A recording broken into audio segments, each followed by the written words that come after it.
The future belongs to organizations that think like an octopus, distributed, intelligent, and endlessly adaptive. I'm business futurist and AI keynote speaker Jonathan Brill. In this series, I talk with global leaders about how technology is rewriting the rules of business. In today's conversation, I speak with Rita McGrath, a globally recognized expert on innovation and growth strategies, about the importance of continuous transformation in organizations. Thank you for coming. It's such an honor. Pleasure to be here, John. So I guess my first question to you, and this is such a fascinating question that I'm about to ask. When I say, who are you? People go right into what they do without saying their name first. That's interesting. It's happened like 5 times today. Really? Oh, that's fascinating. It's universal. So I'd love if we could start there. So my name's Rita McGrath, and my professional work is around study at the Center of Strategy and Innovation, that nexus. That's what I've been working on for many, many years. But what I try to do is help organizations demystify uncertain situations and help them get smarter about making good decisions when they don't have the kind of information they'd like to have to make those decisions. So how do you do that in a way that doesn't blow up your organization and kind of demystifies it a bit? How did you become passionate about that? It's an interesting little sub area and the level of depth and the range of it is directions interesting, isn't it? gone. Yeah, it's amazing. Well, okay, so I should start right at the beginning. So I grew up in a house that both of my parents were scientists, like real scientists. Like my mother was a microbiologist and my dad was an organic chemist.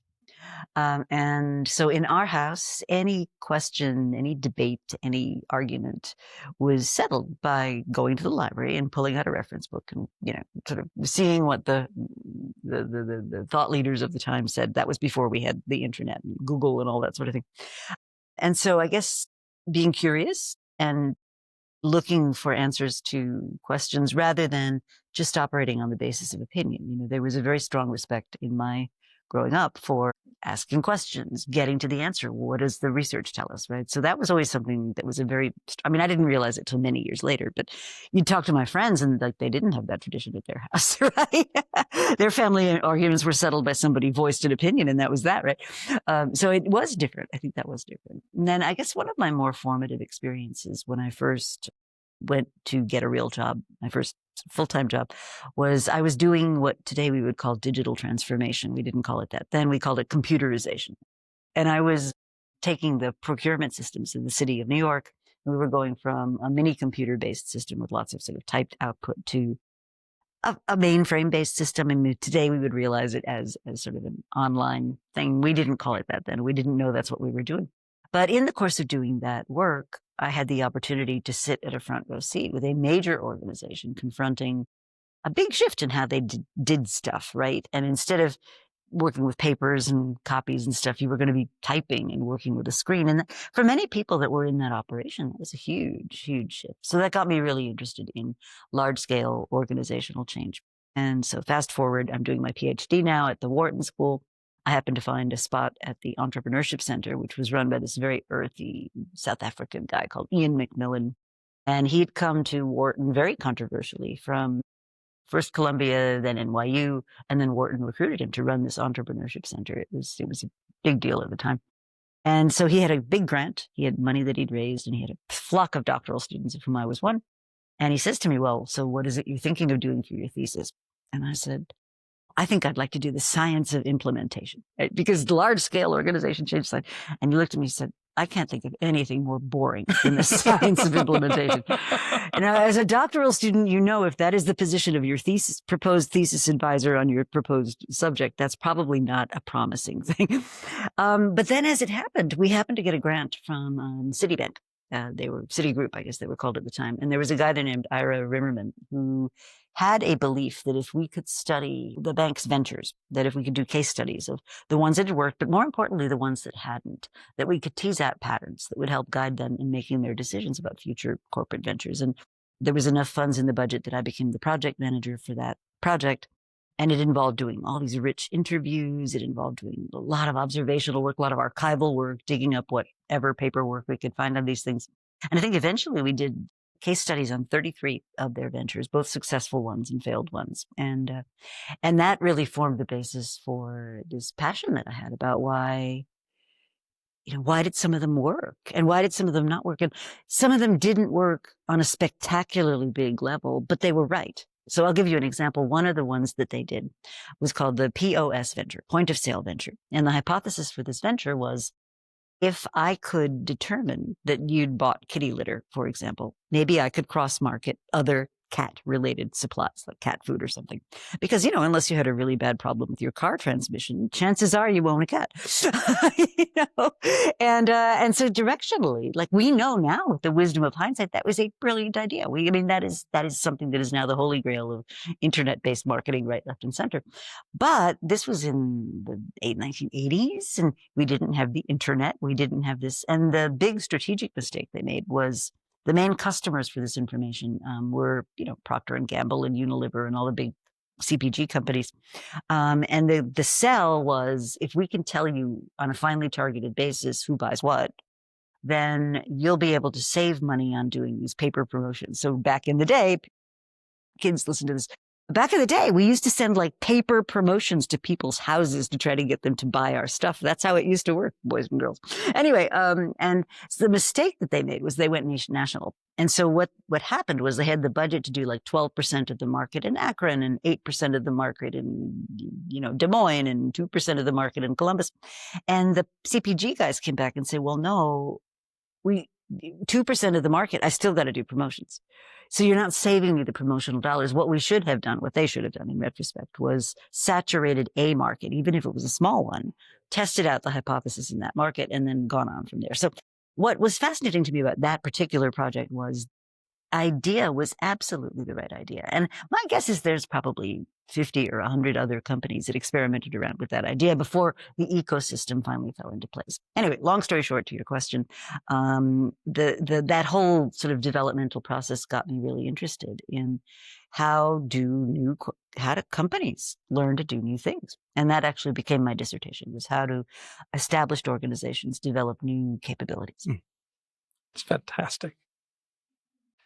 And so as we start to think about this next age of transformation that we're moving into, your work is becoming more relevant than ever, and your work on continuous transformation is looking forward with great foresight. Yeah, we're having a moment. It's been fun. When I first started talking about this stuff, which was a long time ago now, people looked at me as though I had two heads, And so some of the early work that I did was looking at corporate flops. So this is kind of the flip side of my Citibank studies, which this was like Euro Disney, right? Like Disney. Who knows entertainment and theme parks better than Disney? And yet they went to Europe and had a disastrous experience. Webvan back in the day, right? $1.5 billion to prove we don't hate grocery shopping as much as we told everybody we did. FedEx's Zap Mail. There's a whole bundle of them. And what we found was this pattern, right? Untested assumptions taken as facts, few opportunities for low commitment testing, leaders that were personally associated with this plan, like this is my plan and it's going to work. Way too much money and way too many people up front before you even know what you're doing. And not a lot of experimentation, much more of we're going to assume we know and we're, damn the torpedoes, full speed ahead. And that very often was a recipe for disaster. Now, it has not changed. Just recently, Anheuser-Busch and Keurig did this alcohol pod venture called DrinkWorks. It is you're going to buy a machine and push a button that makes you a cocktail. Sounds good, but nobody did the math to realize that like every man, woman, and child in an alcohol drinking household in the United States is going to have to order like 10 of these a day to make this thing work for companies their size. So this continues to happen. So this is a fascinating thing to me. You lay out in what you just said, a game plan, a mindset, the Obi-Wan Kenobi moment for innovation, right? And then it's got to happen. And I think all of these constraints and so on and so forth, they're really powerful tools to safely enable people to create the skills, to identify the key resources, to identify the alliances they really need. In that process is this moment of like, you want me to do what with what does not compute. Mm-hmm. what are the questions that you use? What are the tools you use to help people really think through those skills, think through those resources, think through the alliances? That's how they think in business school books, but that's not how they actually work. They don't even think that way in business school books. Well, let me take two models, which I think are helpful in terms of questions. So the first model is the one that I wrote about in a thing called discovery-driven planning years ago. And it basically starts off with, okay, so you want to do this thing involving, haptic-enabled, environmentally biodegradable smart soda bottles. Awesome, great idea. Define success, right? What would it look like? How many units would you have to ship? How much social impact would you have to have? How much landfill deposits would you have to avoid? I mean, you tell me whatever criteria you choose, but you define success up front. And you would be astonished at the number of companies I work with where you ask that very simple question and you get 15 different answers. Well, you're in trouble right then and there, because if one person's defining success in terms of landfill avoidance and another person's defining success in terms of profitability, you're not having the same conversation. So it's what would define success. Then what is your unit of business? What is it you think you're going to be selling or creating or serving or doing? What's the thing, right? Is it a service? Is it a product? What is it? And then once you know those two things, you can work backward and you can say, well, okay, if that's what I'm doing or selling or serving, and I know how much I've got to create because I know now what my definition of success is, now I can work backward into what would have to be true. So that's a thing I call a reverse or upside down income statement. It starts with what we need to get and works backward into what would have to be true. Then you get into what I call the deliverable specification, which is basically, okay, if I've got to deliver 10,000 of these things and I can make 10 a day, that tells me how many days of making I have to be able to engage in, and how much is that going to cost me? And you can just work backward into what would have to be true for the whole thing. Now, what that's doing for you is it's laying out your assumptional world. And you have to be humble enough to say, I recognize these are assumptions. I know they're not facts yet, but this is my best guess. And then what you do is you then plan forward through a series of what I call key checkpoints, which are things that will teach you something. So I do some initial customer interviews. I set up a prototype. I do a digital ecosystem definition. I map my ecosystem partners, whatever the checkpoints are. And here's the thing that is the discipline, which is I give myself a budget to get to whatever the next checkpoint is. And then at that checkpoint, I'm going to say, okay, here are the assumptions I'm testing. And then at each checkpoint, you do what I call a race, which stands for, do I need to redirect? Have I learned something that's just this over here? Not so sensible, but that's opened up a door over here. Maybe we should look at that. Do I need to accelerate? Maybe I've learned something that says, whoa, times are wasting, better get moving. Do I just continue? Or do I exit? Like, have I learned enough to say, nobody actually is in the market for haptic-enabled smart biodegradable soda cans? Maybe I should go move on to something else. And I think what people often don't do is ask those questions in enough discipline as they're unfolding a project. And so these projects take on a life of their own, and people just want to race through to the next thing, right? Without stopping and asking those questions. So those are the questions at a project level that I would ask. And you ask a similar set of questions all along. And, has the definition of success changed? Are we still on track for that? So that's at a project level, how I manage on certain projects. Now, at a new capability creation level, I actually have a model that comes from my dissertation work. So the new capability creation process is a sequential and somewhat simultaneous process. So the first thing that has to happen, and this is connected to discovery-driven planning because this is how you do this. The first thing that has to happen is you have to develop some kind of causal understanding about what's going to drive what in your business. So I pull this lever here, that happens.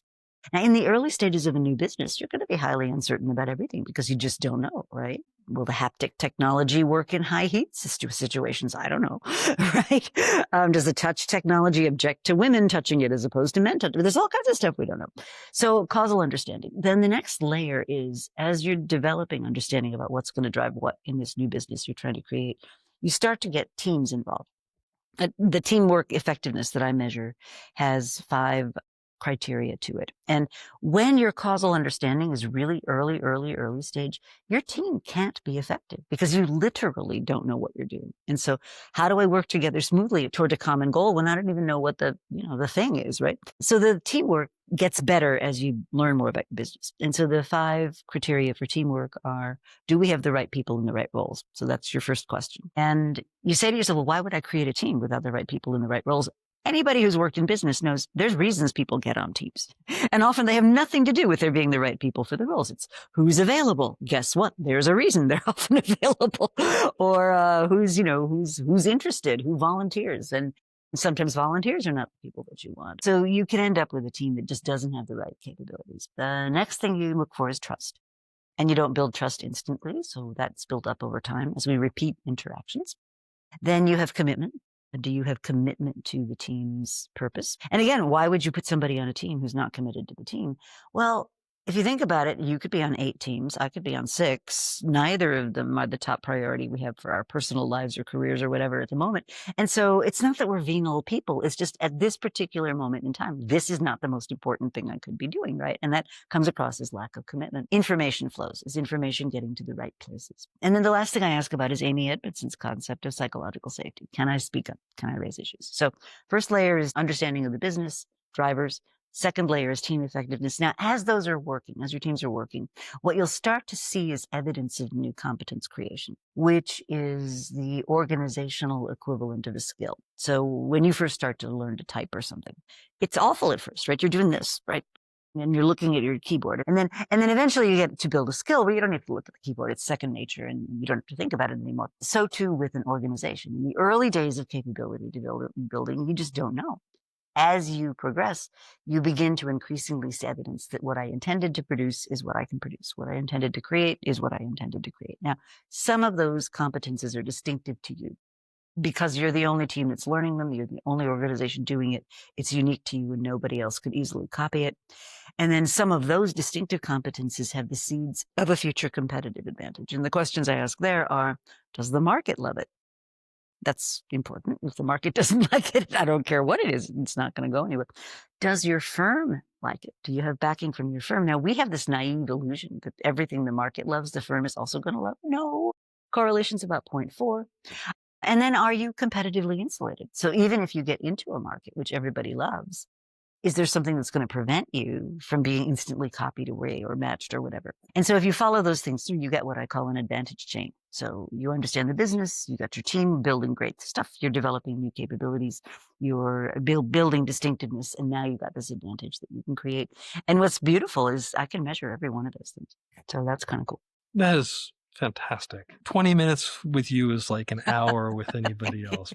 In a world of continuous transformation, how do you sustain the value you created from the last transformation? I've certainly worked in a number of consultancies where you have what looks like pivoting to success, but it's actually pivoting toward shiny things. And you don't increase optionality, you don't increase potential along the way. I see a lot of that with these highly agile approaches. How do you help organizations sustain the change that they've created and make sure that the next thing they do is a build in optionality and potential? So I'm hearing 2 questions. One is, how do I capture value from something we may be pivoting away from? How do I grasp that value? And the second is, how do we build a platform for continuous improvement? So we're not just treading water, we're actually making progress. So I'll start with the first one. I think you need to have a system for recognizing that when something doesn't work, there's a need or there's a benefit in going back and saying, well, have I created something of value here?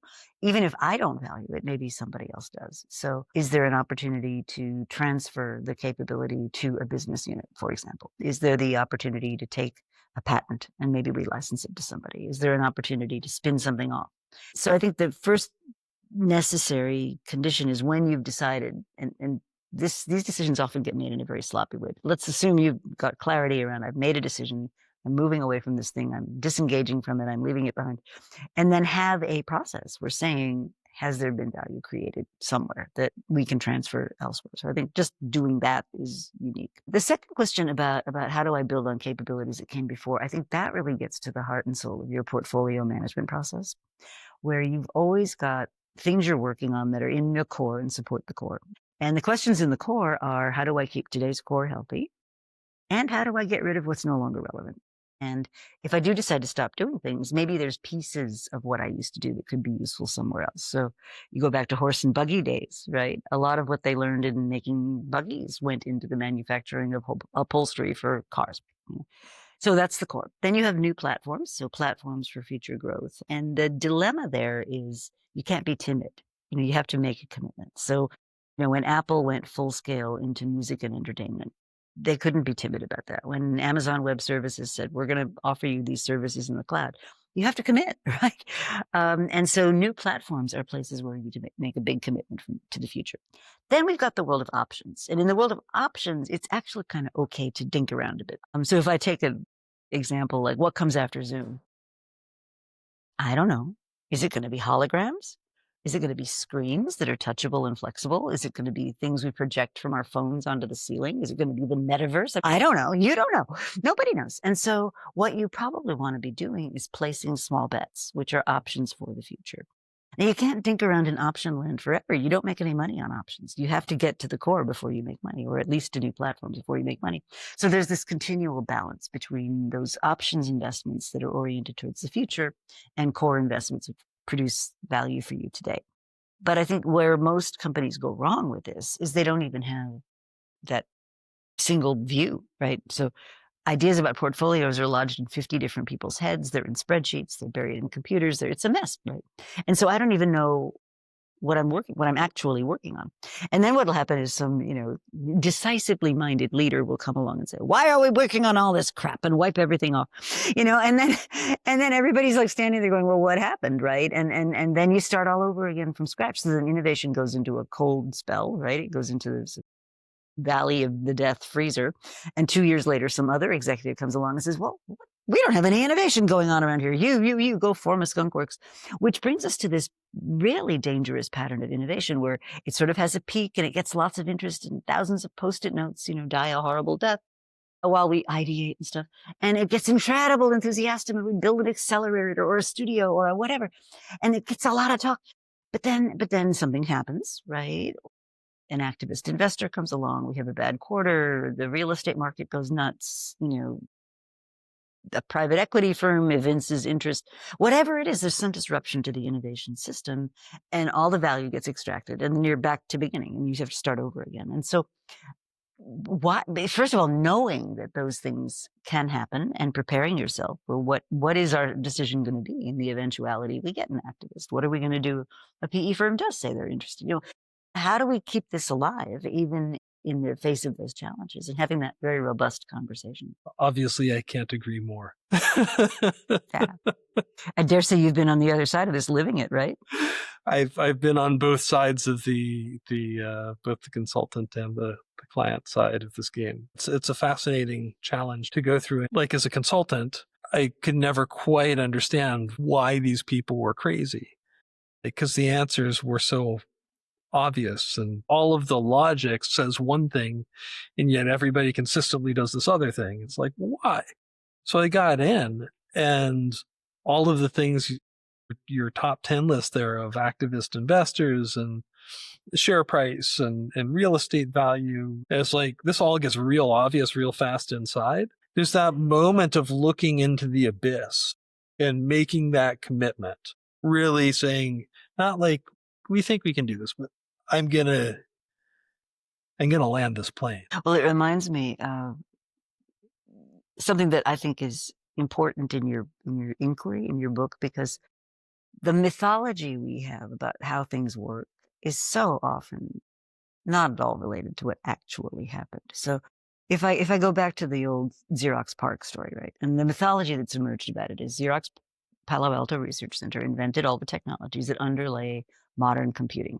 And Xerox could have been IBM. Xerox could have been Apple. Xerox could have been whoever in this shiny new object business called the personal computer business. Meanwhile, in the sort of in the dark underbelly of what was going on at Xerox, there was a guy whose name I've now forgotten, but he invented the original laser printer. And he had this idea about using lasers for printing. And the corporate parent told him to stop it.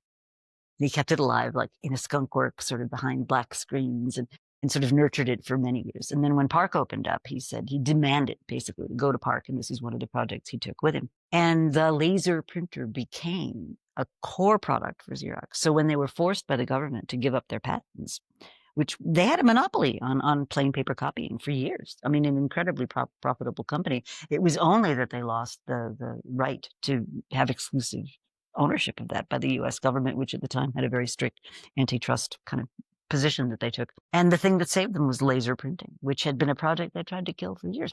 And as a friend of mine who works there said, you think about it, right? I mean, for decades, Xerox had made big machines that spit out reams of paper.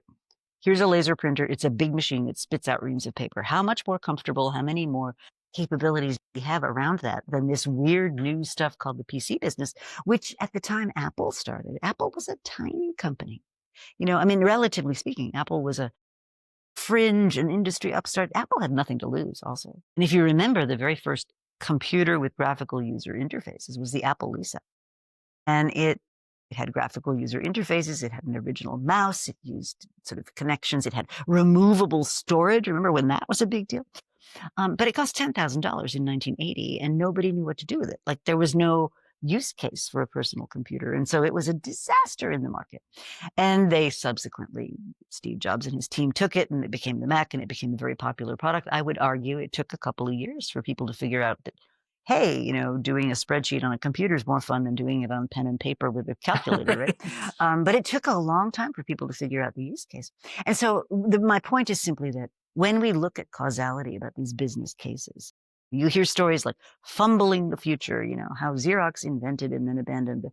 When you go back and look, maybe they made exactly the right decision in terms of what they had the capabilities to commercialize at scale and what would serve their needs for long-term growth.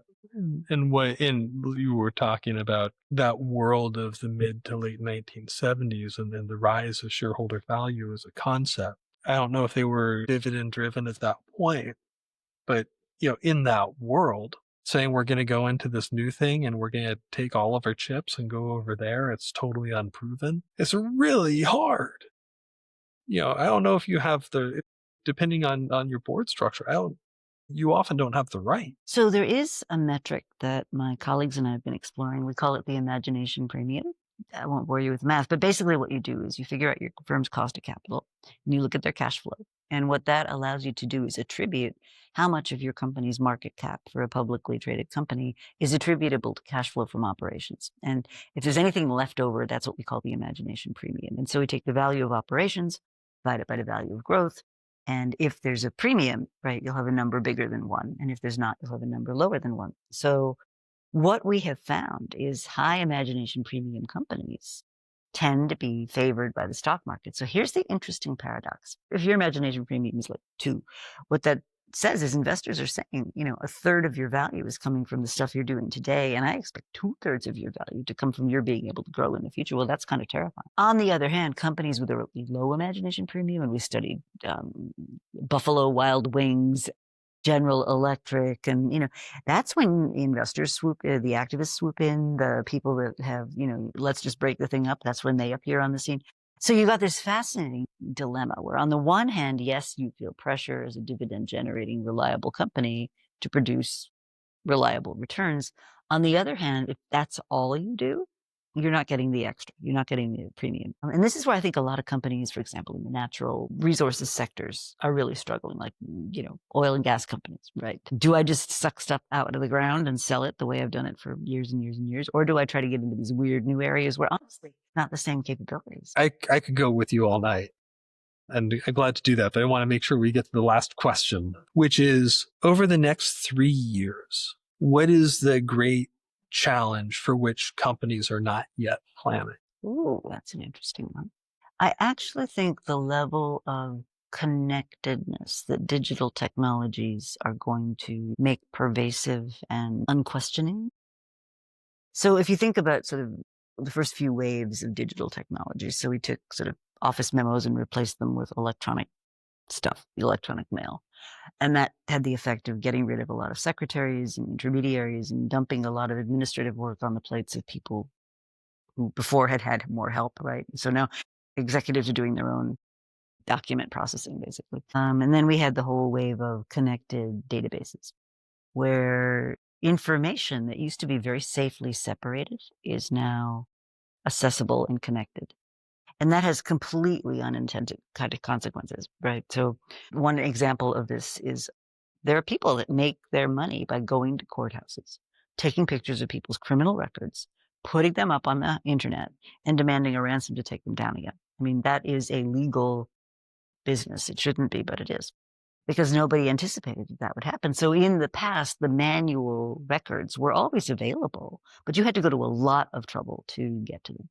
So one of the things I think that we're underestimating is the speed with which technologies are going to bring things together that were normally separated.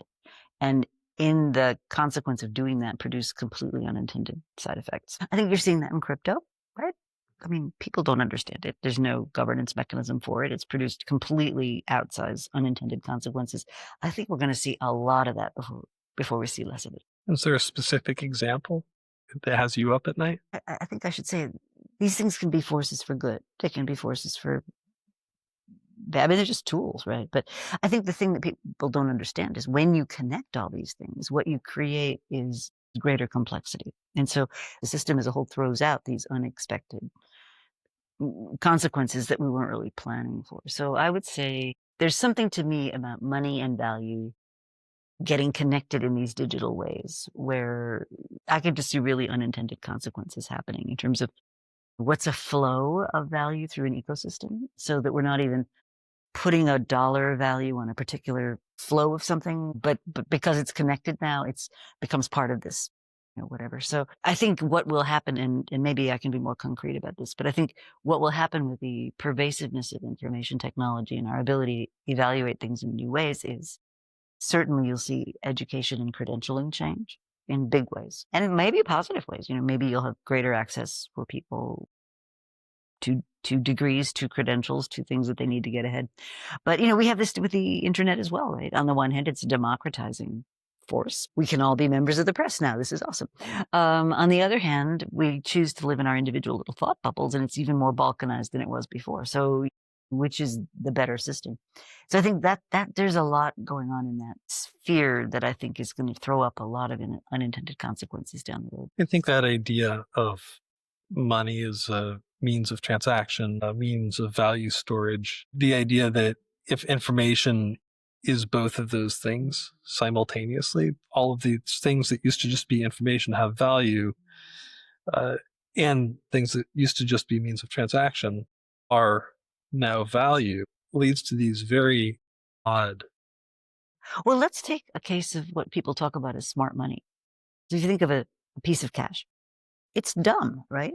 It can't tell you where it's been. It can't tell you what it's been used to buy. It can't tell you who currently is possessing it. It's just a dumb thing.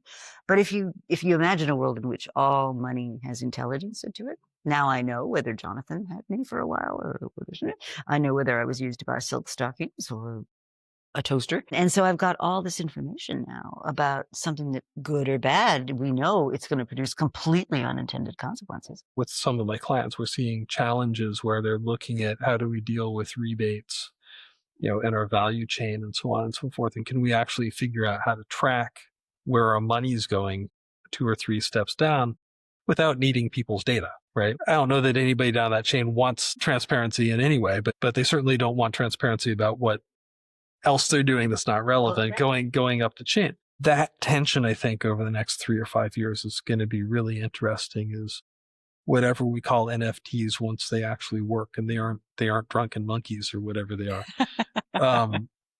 This is a profound technology, and this is printing press level stuff, and I don't think we get it yet. No, I would agree with you.